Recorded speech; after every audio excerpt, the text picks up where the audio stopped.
Hier, on a eu le message extraordinaire du pasteur. Quel message! Et il nous a parlé sur la repentance. Et vous savez, dans le grec du Nouveau Testament, le mot repentance, c'est le mot métanoïa. Et le mot métanoïa, ça veut dire changer sa mentalité, changer sa façon de penser. Alléluia. Et c'est vrai qu'au début de notre métanoïa, il y a beaucoup de choses qui sont mauvaises. Nous réalisons que ces choses étaient mauvaises dans nos vies. Nous les délaissons et nous nous tournons vers les choses qui sont bonnes. Mais vous savez quoi? La métanoïa continue d'opérer dans nos vies. Et des fois, il y a des choses qui doivent changer dans nos vies. Ce n'est pas simplement telle façon d'être, telle mauvaise habitude. On s'est débarrassé de pas mal de choses avec les années. Mais Dieu continue constamment en nous. Et Dieu opère constamment en nous un changement de nos pensées et un renouvellement constant de notre intelligence. Alléluia. Et c'est une condition du succès avec Dieu. La Bible dit, vivez transformés par le renouvellement de votre intelligence. Sinon, vous serez conformés au monde présent. Si nous ne sommes pas transformés, nous serons conformés au monde présent. Et nous avons besoin de vivre dans une métanoïa. Alléluia. Donc, ne devenez pas paranoïaque, mais restez métanoïaque. Alléluia. Dis à ton voisin aujourd'hui, n'aie pas peur, si tu ne vas pas confesser une maladie sur ta vie, tu peux dire à ton voisin, à partir d'aujourd'hui, je deviens métanoïaque.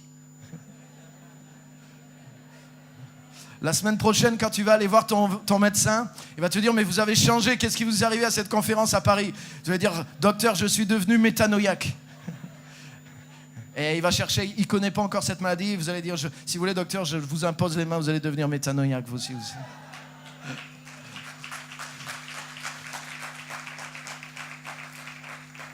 Amen. Mais vous savez, ce qui est grand, c'est que Jésus a dit, repentez-vous de vous. Et si on le prend dans le contexte que je viens d'expliquer, soyez métanoïaque. Changez votre façon de penser, parce que le royaume de Dieu s'est approché de vous. Ça veut dire qu'en réalité, les principes du royaume de Dieu, les principes de Dieu sont proches de nous. Ils ne sont pas loin, ils ne sont pas à des kilomètres. Ils sont proches de nous. Mais la clé qui nous donne accès aux choses du royaume, c'est de renouveler notre façon de penser. Si nous changeons notre façon de penser, le royaume des cieux qui est près de nous va être ouvert pour nous. Le royaume des cieux est ouvert à ceux qui renouvellent leur façon de penser. Amen. Alléluia. Caleb était une de ces personnes. Josué et Caleb étaient une de ces personnes. Ils avaient renouvelé leur façon de penser. Et à cause de ça, ils sont rentrés dans le pays promis. Alléluia. Maintenant, la question, c'est comment changer de mentalité. Ça vous intéresse? Amen. Et je vous donner juste quelques points pour que vous puissiez voir comment changer de mentalité. La première chose, c'est par le contact avec la présence de Dieu. Combien aiment la présence de Dieu? Alléluia. Pas simplement quand on est ensemble. Quand on est en famille, quand on est au travail, quand on est seul dans le lieu secret. Amen. De venir dans la présence de Dieu. Prier, on peut prier saint dans la présence de Dieu. On peut faire sa liste de courses. Aujourd'hui, on peut faire notre liste de courses sans rentrer dans le magasin. Tu fais ta liste de courses sur Internet, tu tapes Drive et hop, tu viens et on va te livrer. Et il y a des chrétiens, ils traitent avec Dieu comme au Drive. Ils arrivent dans la prière, ils font leur liste de courses, c'est-à-dire ils veulent les choses que Dieu veut leur donner, mais ils ne prennent pas la peine de rentrer dans la maison de Dieu et de rencontrer Dieu. Mais j'ai découvert une chose avec le temps, c'est que les choses pour lesquelles je prie peuvent avoir leur importance et Dieu ne les méprise pas. Mais bien souvent, elles sont un prétexte pour que je puisse m'approcher de Dieu. Mais le plus important, ce n'est pas la prière que Dieu exauce, c'est le Dieu qui exauce ma prière. Alléluia. Et à son contact, dans sa présence, il y a un changement, il y a un renouvellement, il y a un miracle qui se produit et qui nous attend dans la présence de Dieu. Alléluia. Amen. Josué et Caleb, les amis, étaient des personnes qui étaient enracinées dans la présence de Dieu. Enracinées dans la présence de Dieu. Vous savez que Moïse était un homme de la présence de Dieu. La Bible dit, Moïse parlait avec Dieu comme un homme parle avec son ami. Waouh. Ça rend jaloux, ça. Hein? Mais vous savez quoi? Le même verset qui dit ça, vous savez ce qu'il dit? Cherchez pas, mais vous vérifierez, vous verrez que je ne mens pas. Exode chapitre 33, verset 11. Écoutez bien.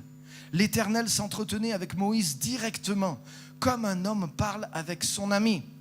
Puis Moïse regagnait le camp. Mais quoi? Vous savez quoi, derrière ce mais là? Mais son jeune assistant, Josué, le copain de Caleb, Josué, fils de Nun, restait dans la tente. Ça veut dire que lui, il s'est planqué derrière Moïse. Hein, quand on lit vite, on a l'impression qu'il n'y avait que Moïse. Parce que déjà, c'était le lieu très saint. Normalement, c'est seul le souverain sacrificateur. Mais Moïse, c'était l'homme de Dieu là. Donc lui, il rentrait dans la présence de Dieu. Mais dans l'ombre de Moïse, Josué s'était glissé. Et comme Moïse était occupé par le temps du ministère, il prenait les conseils, il recevait dans la parole de Dieu directement, mais une fois qu'il avait ce qu'il lui fallait dans la présence de Dieu, il sortait et il allait faire le travail. Et l'avantage de Josué, qui lui était assistant, il avait moins de travail. Des fois, on peut être jaloux de nos leaders qui sont plus devant le travail. Tu sais quoi? C'est une idiotie. Il ne faut jamais se comparer négativement à quelqu'un. Il faut toujours profiter de la situation dans laquelle on est. Et Josué a profité de la situation dans laquelle il était. Il avait moins de responsabilités, mais il avait plus de privilèges. Il pouvait être dans la présence de Dieu. Il a bénéficié de ce privilège. Il avait plus de temps que son leader. Et il restait dans la tente. Et il est devenu un homme de la présence de Dieu. Il ne s'en est pas rendu compte, mais sa mentalité a changé. Sa façon de penser a été changée à cause du temps qu'il a passé dans la présence de Dieu. Il a été affecté par la présence de Dieu. Alléluia. Nous avons besoin d'être affectés par la présence de Dieu. Nous avons besoin d'être imbibés, absorbés, imprégnés, transformés, malaxés, pétris, changés, même à notre insu. Alléluia. Attention, la présence de Dieu peut avoir des effets désirables sur vous. Amen.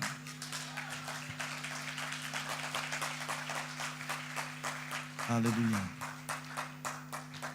Un autre verset qui m'a vraiment impacté depuis des années, c'est Marc chapitre 3, versets 14 et 15. Et bougez pas non plus, je vais vous le lire. Souvent, on lit vite la Bible aussi. Et on voit comment Jésus a établi ses 12 apôtres.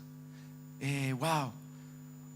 On dit, waouh, bien sûr, Jésus a établi ses 12, il les a établis comme apôtres. Donc forcément, avec ce titre, avec cette position, avec cet honneur, ils avaient cette puissance. Et quelque part, les choses étaient faciles pour eux. Et des fois, on voudrait être établis, nous aussi, positionnés, avec une belle étiquette sur nous. Paf! Waouh! Mais vous savez quoi? La première chose dans laquelle Jésus a établi ses 12, c'est révélé là, dans Marc chapitre 3, versets 14 et 15. Et j'aime ce verset, écoutez bien. Il en établit 12 pour les avoir avec lui. Alléluia. La première chose dans laquelle Jésus a établi ses 12, c'est dans sa présence. Alléluia. Il les a établis pour les avoir avec lui et pour les envoyer prêcher avec la puissance de chasser les démons. Mes amis, la puissance pour chasser les démons, la puissance, l'onction qui accompagne le travail que nous faisons, il vient de la qualité de temps que nous passons dans la présence de Dieu. Amen. On ne peut pas être établi dans un travail qui porte du fruit pour le Seigneur si on n'est pas au préalable établi dans la présence de Dieu.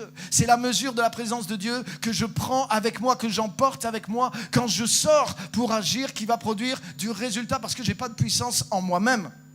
Mais il y a la puissance du Saint-Esprit dans chacun de nous pourvu que nous nous remplissions régulièrement de cette présence en prenant ce temps de qualité dans la présence de Dieu, pourvu que nous soyons affectés par la présence de Dieu. Alléluia. Jésus a d'abord établi ses 12 pour les avoir dans sa présence. Amen. Et j'ai besoin de m'établir et d'être établi dans la présence de Dieu. Amen. Merci Jésus. Amen.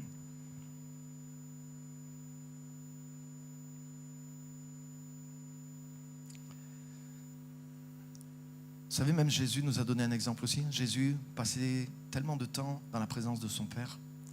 Et un jour, Jésus a introduit ses disciples dans un de ces moments de prière, en tout cas un moment plutôt qu'il avait avec son Père. Et il partait, il montait sur une montagne. Un jour, il a pris 3 de ses disciples, il est monté avec eux sur une montagne. Il leur a dit, vous allez voir, ce que je veux que vous compreniez par prière, c'est pas juste faire votre liste de courses au drive, mais c'est vraiment rencontrer quelqu'un qui est là sur la montagne et ouvrir les cieux et vivre dans une autre dimension. Et puis c'est ce qui s'est passé. Pendant que Jésus était là en train de converser avec Dieu, de prier, les 3 disciples ont commencé à s'endormir. Mais pourtant, vous savez ce qui s'est passé, hein? Quelque chose d'extraordinaire s'est produit. Les cieux sont ouverts. Moïse et Élie sont apparus à Jésus. Les vêtements de Jésus ont été, la Bible dit, transformés. Jésus lui-même a été métamorphosé, transfiguré. La lumière a commencé à briller de partout sur lui. Et là, les disciples ont commencé tellement, c'était glorieux, à avoir peur. Mais vous savez quoi? Jésus n'était pas étonné. Jésus n'était pas étonné. Et vous savez, on lit ces choses, elles sont dans la Bible, on dit c'est normal. Mais imaginez que l'un d'entre nous, on est dans notre temps de prière et puis qu'on ait des hommes de Dieu du passé qui soient morts et qui apparaissent pendant qu'on est en train de prier. Je vous garantis même, on va vous suspecter, on va dire, attends, il n'y a pas une racine d'occultisme là dans ta famille, hein? T'es sûr que t'as bien brisé tous les liens sur toi, il y a un truc bizarre là. Hein? Non mais c'est vrai. Ah, tu veux dire, oui, j'ai rencontré Dieu dans la prière, ok, ça passe théologiquement correct. Mais là, il y a carrément des revenants du passé qui sont venus. Moïse, Élie étaient là et ils parlaient avec le Seigneur. Waouh! Et Jésus n'était pas choqué. Jésus était là, il parlait avec eux. Il parlait de son prochain départ à Jérusalem, etc. Et puis quand ils sont redescendus, Jésus leur a dit, ne dites rien à personne jusqu'à ce que toutes ces choses se réalisent. Mais Jésus voulait leur montrer quoi? Jésus voulait leur montrer la prière. C'est pas simplement parler à Dieu.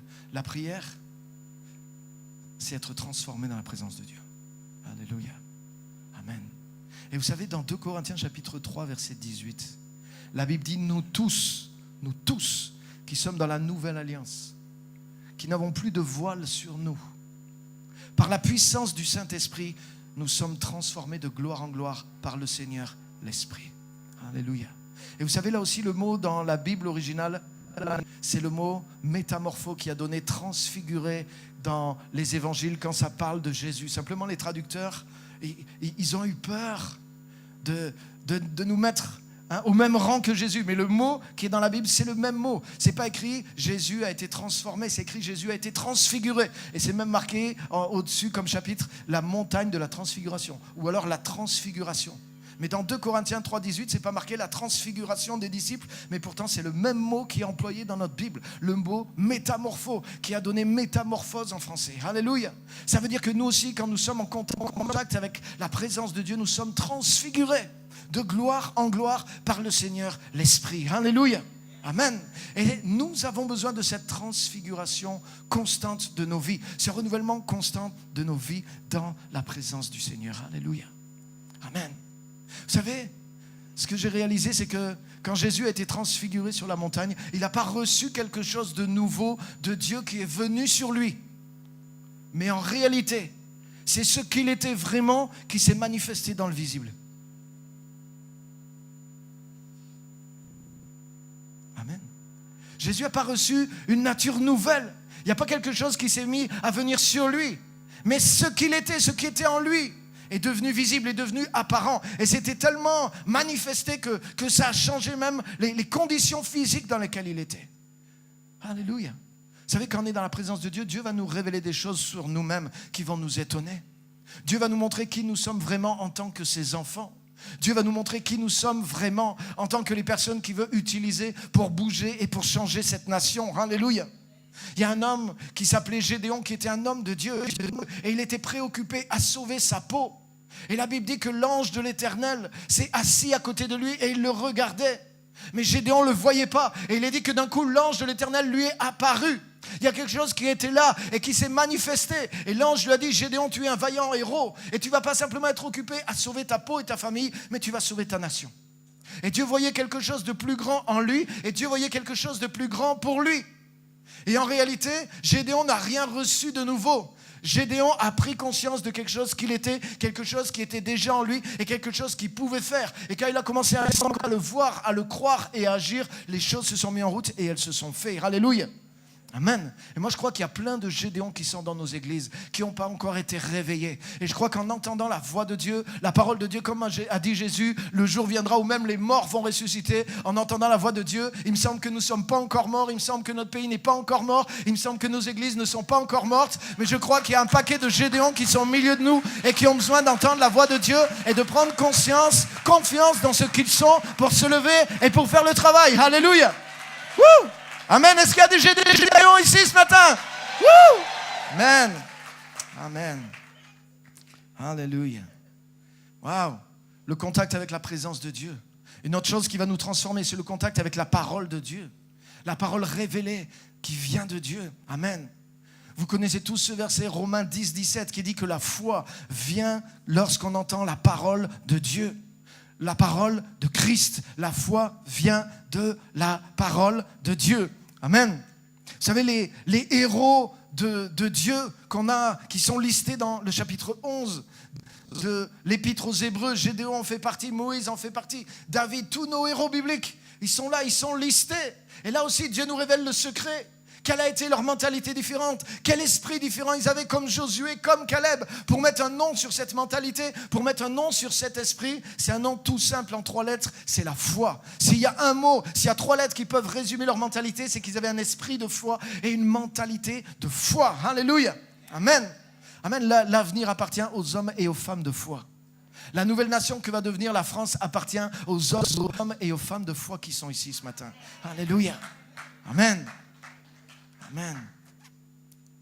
La foi et la dimension de la foi, elle s'ouvre lorsque la parole de Dieu vient sur nous.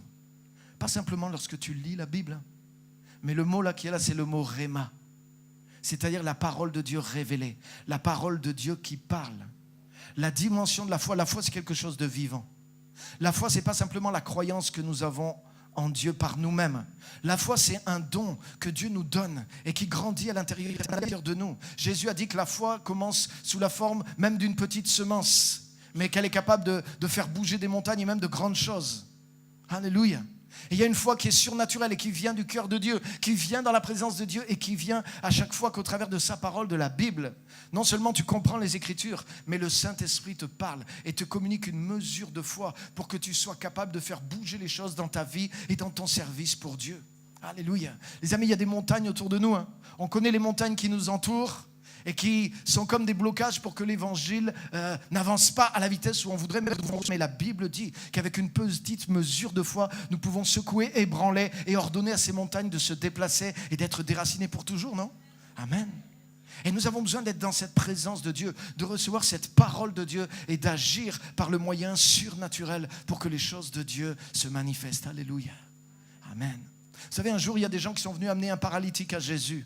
Mais l'endroit était tellement plein de monde qu'ils ont voulu passer par en bas. Et ils n'ont pas réussi parce qu'il y avait trop de monde. Il y avait un obstacle, il y avait une impossibilité. Et alors, vous savez quoi? Ils ont eu une idée. Ils ont dit, on ne peut pas passer par en bas. Alors, on va passer par en haut. Et ils sont passés par en haut, ils ont démonté le toit. Et ils ont fait descendre le malade au milieu de la foule. Et le gars a été guéri. Vous connaissez cette histoire. Et peut-être, pour conquérir ce pays, on a essayé toutes sortes de choses. Mais peut-être qu'on a essayé par en bas. Et si on essayait par en haut? Si on essayait par en haut, prendre le chemin de la foi, le chemin de la révélation, le chemin de la présence de Dieu, le chemin d'une vision qui vient de Dieu. Alléluia. Si on essayait des âmes qui viennent de Dieu, si on s'est décidé à croire et à payer réellement le prix de la présence de Dieu, d'entendre sa voix, de recevoir réellement cette mesure de foi dont a parlé Jésus et de commencer à l'exercer sur nos montagnes pour commencer à les renverser et à les couler. Alléluia. Amen.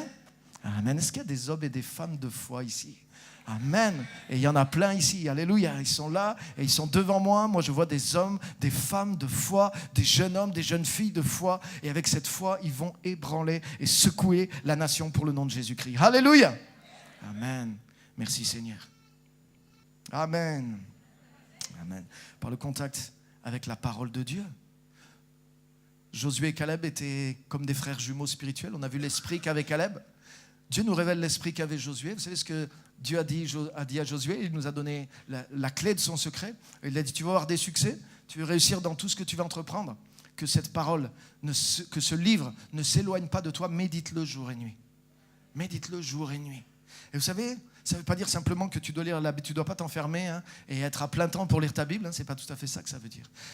Mais ça veut dire que tu dois absorber la parole de Dieu et que ta mentalité, ta façon de penser dans ta journée, dans ton travail, dans ton rapport avec les autres, doit rester la mentalité de la parole de Dieu. Tu ne dois pas sortir de la parole de Dieu dans ta vie quotidienne. Tu dois vivre dans la parole de Dieu. Tu dois vivre rempli de cette parole, rempli de la foi, rempli de l'espérance que te donne cette parole de Dieu. Autrement dit, Dieu a dit à Josué, quand ta mentalité, quand ta façon de penser sera conforme à ma parole, quand tu penseras comme moi, quand tu seras dans le même niveau de mentalité que moi, tu auras du succès dans tout ce que tu entreprendras et rien ne pourra tenir devant toi. Alléluia! Waouh! Moi, ça m'excite, ça. Et ça me motive. Plus que tu dois lire ta Bible. Moi, je ne dois pas lire ma Bible. Je m'excuse. Mais j'ai envie que les principes puissants du royaume de Dieu soient dans ma vie. Et j'absorbe quotidiennement des doses de plus en plus fortes de cette parole et de ce livre parce que je veux changer l'étage supérieur de ma maison là, qui décide tellement et de tellement de choses. Et j'ai envie qu'il y ait un renouvellement dans ces quelques centimètres de matière grise parce que j'ai envie d'absorber la mentalité de la foi, parce que le peu avec lequel j'ai vu la foi s'exercer, le peu que pour l'instant j'ai vu la main de Dieu dans ma vie, les amis, j'ai soif de plus, de plus, de plus, de plus, de plus et de plus encore. Alléluia. Amen. La présence de Dieu va renouveler notre mentalité et le contact avec cette parole révélée de Dieu va renouveler notre mentalité. Amen. Alléluia. Autre chose, par la force de la révélation. La révélation transforme les gens. À chaque fois que Dieu te révèle quelque chose, tu es changé, tu es transformé. Et ce que j'ai remarqué, c'est que Dieu travaille avec des gens transformés. Vous savez, Isaac et Ismaël, en réalité, n'avaient pas tout à fait le même père. Déjà, il y en a qui... Ça y est, vous y êtes là dans la Genèse? Qu'est-ce que je veux dire par là? Eh bien, vous savez quoi? Le père d'Ismaël, c'était Abraham. Mais le père d'Isaac, c'était Abraham.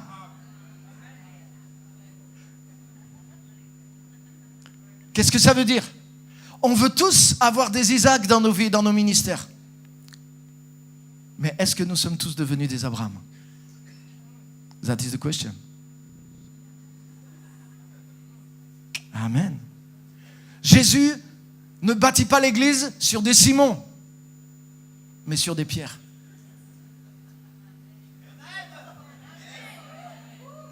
Dieu n'a pas bâti les 12 tribus sur un Jacob, mais c'est les 12 tribus d'Israël. Et ça veut dire qu'on a besoin de changer de nom. Quand tu changes de nom dans la Bible, ça veut dire qu'il y a quelque chose qui a changé vraiment en toi. Tu n'es plus le même. Il y a quelque chose de Dieu qui a été greffé en toi. La Bible dit, nous sommes devenus une même plante avec lui. Nous avons été greffés avec lui. Le pasteur nous a montré hier, il a dit, si vous voulez voir l'ancien Paul, il est là-bas sur la croix. Alléluia. Quand l'ancien que nous étions est complètement dépouillé et que le nouveau que nous sommes devenus en Christ est entièrement revêtu, les amis, il y a un nom nouveau qui est sur lui, sur nous. Et c'est ce que Jésus a promis. Et c'est pas simplement quand on sera au ciel, Il y a un nom nouveau qui existe quand tu es né de nouveau, quand tu nais dans ton état civil, tu as un nom. Il y a quelqu'un que Dieu voit déjà en toi. Quand Jésus a vu Simon pour la première fois dans l'évangile de Jean, il lui a dit, ah oui, toi tu es Simon, le fils de Jean. Mais on t'appellera Képhas, ça veut dire le rocher, le roc. La première fois que Jésus a vu Simon, il a vu Pierre en lui. Et tu as besoin de voir Pierre en toi. Tu as besoin de voir Abraham en toi. Tu as besoin de voir Sarah en toi. Alléluia.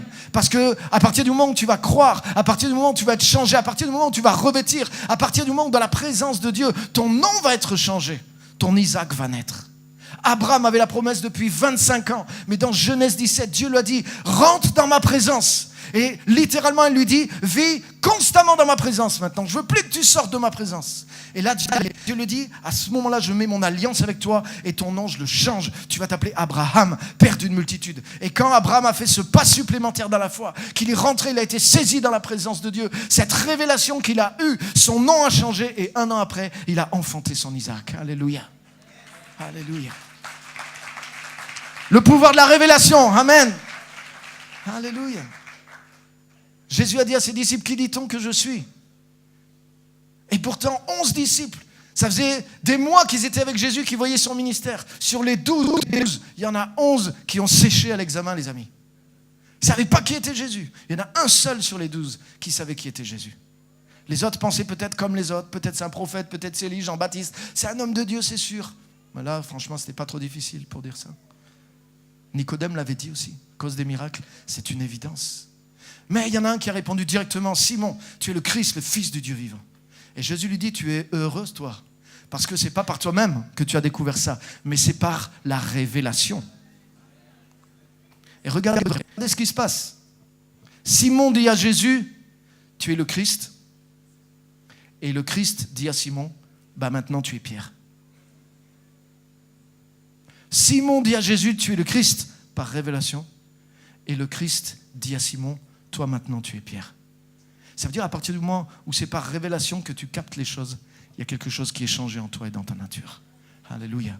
La révélation que tu reçois de Dieu ne te laisse pas indemne. Tu ne ressors pas le même quand c'est l'esprit de révélation qui agit en toi. Tu es marqué, tu es changé dans qui tu es, dans tes gènes. Au plus profond de toi-même, ta nature change et Dieu commence à travailler d'une manière nouvelle avec toi. Jésus a dit, tu es pierre et sur cette pierre, je vais commencer à travailler, je vais pouvoir bâtir, je vais pouvoir faire quelque chose. Et même les puissances des ténèbres ne pourront rien contre toi. Le séjour des morts ne pourra plus prévaloir contre toi. Quand il y a quelque chose de la nature de Dieu, quand il y a quelque chose de la révélation de Dieu qui s'est enraciné en toi, qui fait partie de toi, tu sais quoi? Il y a quelque chose dans les ténèbres qui te craint. Parce qu'il y a quelque chose de Dieu en toi. Toi, peut-être tu ne le vois pas, mais ça se voit dans le monde invisible. Parce qu'il y a une partie de Dieu en toi. Alléluia! Et tout devient différent, tout devient possible. La révélation nous change et nous changera, nous transformera pour que nous puissions nous aussi transformer. Amen. Amen. Que le nom du Seigneur soit béni. Alléluia. Amen. Amen. La dernière chose qui va nous aider à changer, c'est le principe des 12. C'est quoi ça, le principe des 12? Déjà, c'est tout simplement le principe du discipolat. Ça aussi, c'est un mot. C'est difficile en français. On a des mots qui ont disparu. C'est-à-dire quand Jésus a dit, faites des disciples. Ça va là? C'est ce que Jésus a dit dans la Bible, Matthieu 29, 18. Allez, faites de toutes les nations des disciples. Et vous savez quoi? Caleb, Josué, les deux qui sont entrés dans le pays promis, ils faisaient partie des 12 de Moïse. Bible en main, les amis. Le principe des 12, il existait déjà. Moïse a choisi 12 parmi les chefs, 12 parmi ceux qui connaissaient. Moïse, on voit avec Josué, mais je suis sûr qu'il avait une relation aussi avec Caleb. Moïse avait une relation privilégiée avec certains responsables du peuple. Vous saviez comment Jéthro avait dit à Moïse de déléguer pour pouvoir diriger la multitude du peuple. Et Moïse avait choisi 12 parmi les chefs des 12 tribus pour les envoyer espionner. Parmi ces 12, il y en avait 2, Josué et Caleb, qui avaient une mentalité différente. Ils ont été transformés, vous savez, pas simplement par la présence de Dieu, par la parole de Dieu, mais par ce qu'ils ont reçu de leur leader. Oh, alléluia. Ça, c'est un point capital, c'est un point crucial là. C'est un point crucial pour nous, les amis, par le principe des 12. Écoutez bien. Il y a certaines choses que Dieu te transmet directement, mais il y a une partie de la connaissance de Dieu que Dieu ne transmettra jamais directement, mais qu'il a mis dans des personnes, il a mis les personnes en responsabilité sur ta vie, et c'est au travers de ces personnes que Dieu va te transmettre ces choses-là.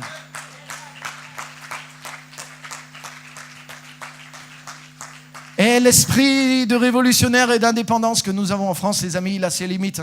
Et si on veut progresser avec Dieu, il faut que nous-mêmes nous sachions mettre une limite à ces choses-là. Parce que, ouais, non mais moi, Dieu me parle en direct, Dieu m'a parlé, ouais, c'est bien. J'ai pas besoin de t'écouter, pasteur, parce que Dieu me parle. Wow.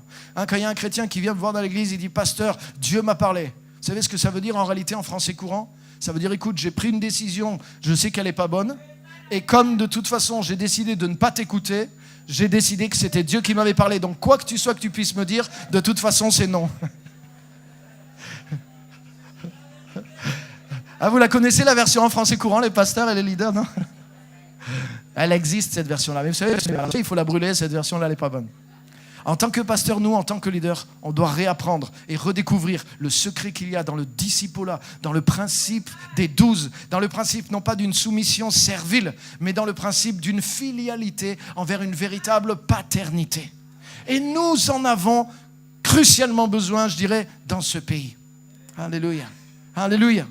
Vous savez, j'ai entendu plein de messages sur ce pays, l'esprit de Jézabel qui est sur la France, il faut qu'on lève les prophètes comme Élie, le retour de l'esprit d'Élie pour renverser Jézabel. Amen, je suis entièrement d'accord. Vous savez ce que Jézabel, elle a supprimé? Elle a supprimé les pères et les mères. Vous savez qui c'est qu'il y avait autour de Jézabel? Des eunuques. Jézabel, elle a formé des eunuques. Et vous savez ce qui caractérise l'esprit d'Élie? À la fin du livre de Malachie, quand le prophète Élie va revenir, il va ramener le cœur des pères vers les fils et le cœur des fils vers les pères. Alléluia! Woo! Amen. Et moi je crois qu'on va vivre un véritable changement dans l'église et dans ce pays, que nous-mêmes nous pouvons couper nous-mêmes la tête à Jézabel. Tout se passe pas simplement dans les lieux invisibles, mais dans le visible nous pouvons couper la tête à Jézabel en nous replaçant nous-mêmes sous une bonne, juste paternité spirituelle, et ça va nous changer et ça va nous rendre nous-mêmes des pères et des mères, et nous allons produire ce que nous n'avons pas pu produire. Alléluia. Amen. Amen. Amen. Vous savez, honnêtement, depuis que je me suis converti dans les années 85, j'ai eu une soif, une passion extrême pour Dieu. J'ai avalé des livres, j'ai été dans toutes les conférences et je continue. Un jour, j'étais dans une conférence, il y avait un pasteur français et il disait les pères spirituels de la France, c'est les livres anglo-saxons traduits en français. Et bien c'est vrai, c'est véritable. C'était à pleurer comme réflexion, mais c'était la vérité. Pendant des années. Comment j'ai trouvé des solutions à ma vie? Je vous dis la vérité, les amis. C'est dans les livres que j'ai traduits des pasteurs américains, que j'ai lus, qui étaient traduits des pasteurs américains et anglais. Jusqu'au jour où, alléluia. Honnêtement, quand j'ai connecté avec la vision en 2003 à Bogota, là, j'ai rencontré une famille spirituelle, je vous garantis. J'ai trouvé vraiment une paternité spirituelle. Et je me suis accroché de tout mon cœur et de toute mon âme aux gens qui sont là. J'ai même, je passe les détails, mais en tout cas, aujourd'hui, je suis sous une vraie paternité spirituelle. Je suis, et j'ai pas honte de dire que je suis un disciple vraiment du pasteur César Castellanos. J'aime son enseignement, j'aime la vision. Et j'ai découvert ce qui manquait à ma vie et à mon ministère. Et ma vie a radicalement changé.